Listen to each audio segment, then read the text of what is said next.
Iran America যুদ্ধ এখন চরমে। ইসরায়েলের আয়রন ডোনের থেকে শুরু করে আমেরিকার আধুনিক রাডার সবই এখন ইরানের নিশানায়। কিছু হঠাৎ তো দূরের কথা, ট্রাম্পের যুদ্ধবিরতির প্রস্তাব সরাসরি প্রত্যাখ্যান করেছে।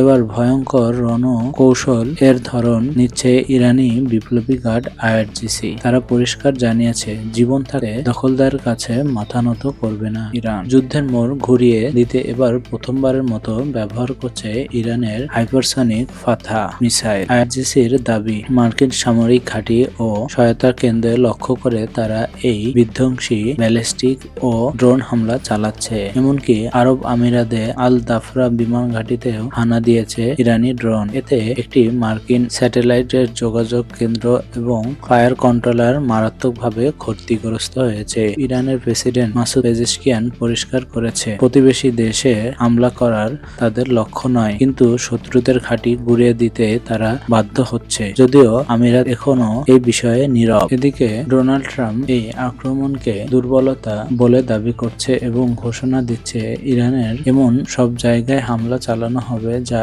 আগে কখনো ইরান ভাবেনি। কিন্তু তাতে দমে যায়নি আইআরজিসি। এর মধ্যেই ইরানের দ্বিতীয়বারের মতো শক্তিশালী ভূমিকম্প অনুভূত হয়েছে।